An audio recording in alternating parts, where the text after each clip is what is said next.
go, boss. Your dinner. Oh, good Jesus, boss.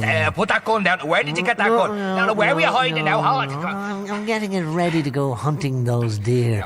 I'm cleaning it. Now, boss, you'll only do yourself an injury. Now, here, give me the gun. Let me have it. No, it's mine. Come on now, Charlie.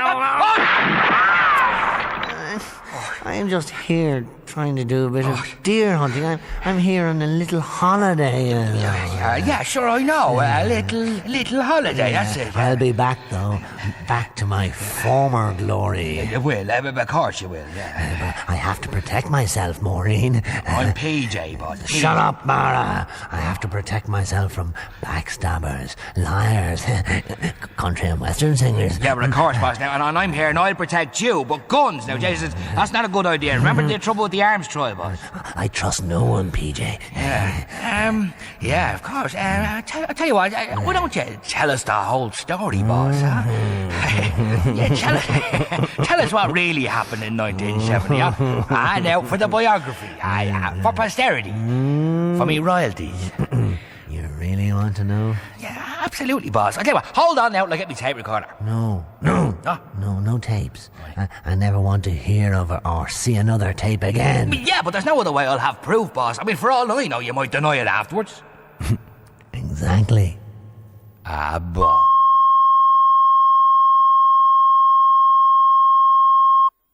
Oh, well, we seem to be having some technical problems there. Of course, you must remember there is an industrial dispute on, and we, the RT management, are here all keeping it all going now for you in the national interest. Anyway, we'll return to that very amusing little comedy repeat from the archives of our drama department as soon as we can. But in the meantime, a Christy Moore song for you. How about that? Entitled... And that's exactly how it happened, PJ. Jesus, that's an amazing story, boss. So the whole gun running thing was organised by... Correct. Martians. Martians, boss. Jesus, who'd have thought it, huh? And Peter Berry? Brainwashed by Martians and apparently aided and abetted by garden gnomes. That's incredible. So Jim Gibbons' testimony at the trial was all... Exactly. Written for him by the Martians. And to think you've had to carry the secret all these years, boss, huh? For the sake of the nation, PJ, Indeed. I did it for Ireland. And look how they repaid my courage, my patriotism. We live in a sick society, PJ. There's no morality left. Indeed, boss, indeed. Well, I'll tell you what, now you lie back on the straw there, boss. Now calm down. You deserve a rest. Read me a story. No, a rest, boss. A long rest.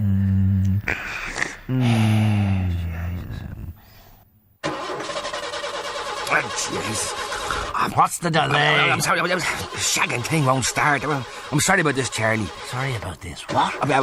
Sorry about this, Mr. Hyde. What did I tell you? Boss, sorry about this, boss. Mara! Yes. Get this shagging jalopy on the road. I knew we should have taken my Mercedes. I can't turn up in a feckin' Anglia. Right. Where are we tonight, anyway? Tubbercurry, boss. Tubbercurry. Yeah. Sunny Tubbercurry, Soormare. Yeah. Wonderful Tubbercurry. Yeah. More about Mara. Has to be done, boss. An emperor in exile. Yeah, an emperor in exile. Napoleon gets Elba, sun, sea, and an ambient temperature probably hitting the 80s for 4 months at a stretch. I get Tubbercurry. Yeah, but it'll be worth it, boss. I mean, this is the long haul. Every great man goes through this. Mao's long march in the land of the Chinese people. Absolutely. My long march in the land of the Chinese takeaway. Well, Napoleon, a name linked to the Nile, to Moscow, to Paris, and Waterloo. Yeah. I'm linked to Strokestown, Ballinamuck, and Kilmallock. The only loo I'm involved in is the men's loo in some lounge bar and grill in the arse end of nowhere. Yeah, but you have to meet your people, boss. Oh, yes. Yeah. My people. The grassroots. Yeah. The simple folk. Yeah. The plain people of Ireland. Indeed. How come they all look retarded? How come they all have bad dental work? And worse wigs? Toupees that pass as human hair only in the dim recesses of their warped and stunted imaginations. When I say they have imaginations, I exaggerate, of course. Poetic license. My people. Yeah. The last time I told one I lived in a Gandon, He asked me how many miles I got to the gallon in it. Did you see John Mills in Ryan's Daughter? I did, boss. The gormless imbecile with the contorted face and the intellectual agility of a parsnip? I know. That's our target voter. That's my people. Yeah, but still, some of them have made a few bombs. Oh, You know. yes. Yeah, They're worse. The ones with the few bob. They're the worst. Living in their architectural atrocity. They're gone with the Wind Mansion from Georgia, complete with portico, coach lamps, and the mud-spattered 300D Merc running on red diesel, parked in the driveway, not a stone's throw from the wrought iron gates, with the country and western motif in them. Remind me again, to which Mediterranean port, to which skiing resort, to which Italian centre of art do we travel now? Amongst the fuchsia and the honeysuckle of which enchanted idyll do we linger tonight? Tubbercurry, boss. Tubbercurry, right. The voice of Tubbercurry must be heard. Very good, yeah. Shall be heard. Shall be heard, yeah. In Europe. Lovely. In Brussels. In the four corners of the world, Tubbercurry shall hold its head up high.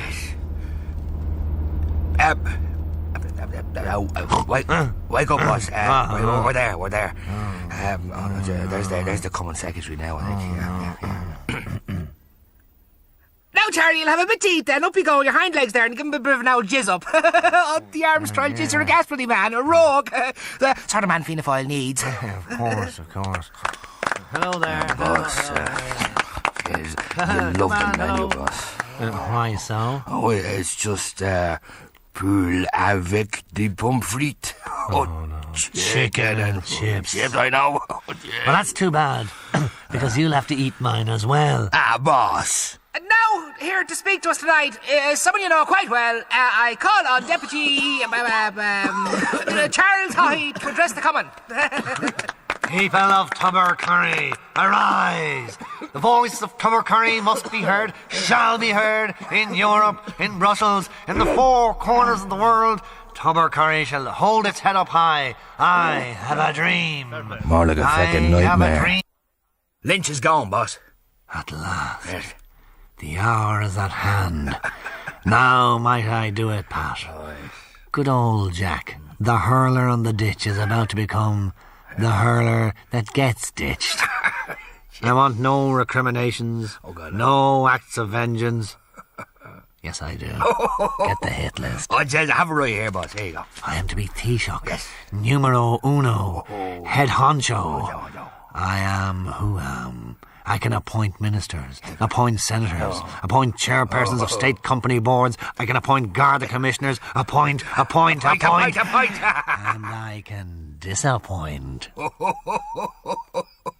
James, boss, are you sure about this EC sanction thing? Of course, we must remain neutral in all of this. Yeah, but I mean, after all, the Argentinians are no skin out your nose, boss. This, of course, is a common misconception. It's not perhaps widely known that many of my relatives were original gringos, swinging their bolas around the pampas and frightening the cattle.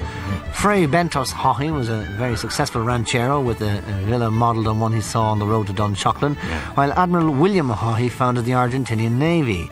Captain von Hohitz was a petty officer on the Graf's Bay and swam ashore to become an environmentalist, cleaning up the River Plate, while I myself spent a summer there as a kitchen porter, cleaning up the dinner plates. Uncle Juan Pablo Haughey was a gaucho. That's a Spanish word conveying great respect and means literally gouger. Anton Haughey was branded an animal by Alf Ramsey in Wembley in '66, while three cousins on my mother's side ate each other on a short flight over the Andes. It was on 5th of July Avenue in Buenos Aires that Eva, an Argentinian show band singer, pulled my castanets violently, and while Argentina didn't cry for me, I was a bit weepy myself for several days after the incident. Vara. Yes, boss. Working on the basis that a pope had made his horse a cardinal, boss decides to make an ass Minister for Justice. Then the fun begins in earnest. Now, you join me here at the Museum of Modern Art for a very much anticipated exhibition titled The Grotesque and the Unbelievable, a collection of works from the 1982 period, and it really is magnificent.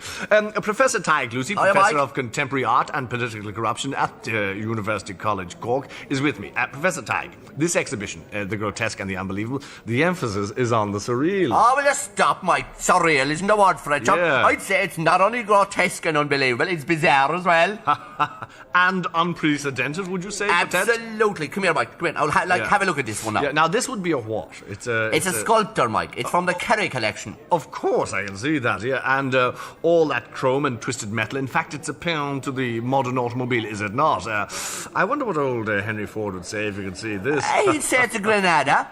Yeah, of course, a Granada, and then you have its gleaming, snarling grille juxtaposed to this green-textured natural material. Now, that represents a ditch. Yeah, right. So I see this is, in fact, then, a Granada crashed in a ditch. Yeah. And now this here, what, pray tell, is this? Oh, I'll tell you now, you wouldn't ever guess. Do you know what that is? That's an Uzi submachine gun. Now, this is an interesting painting here, Shades of the Wild West. All right, Mike. Now, this is all about a legendary cowboy they called Two Gun Joe.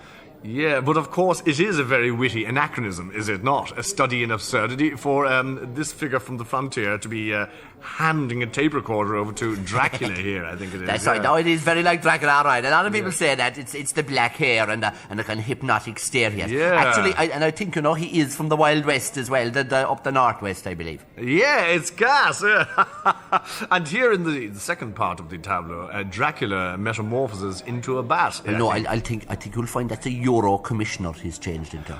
Of course. And now, what about this now? This is an interesting series of charcoal. All right, now, I'll explain these two now. Now, in the first one, we see this little piggy listening into a telephone. Do you get it now? Yeah. And it's a journalist telephone that he's listening into. Now, that's her there, the one with the twisty eye. Yeah. Now, the other one, dressed in the tweed, now that's a journalist as well. He's a journalist. I see. And here we have the snake, I think it is, turning away and ignoring the little piggy. That's a snake, all right. Yeah, look, you can tell by the hooded eyes and the thin mouth. And he's actually stepping away while all the slurry, shall we say, is dumped on the poor little piggy there. The you-know-what. Yeah, it is gas, isn't it?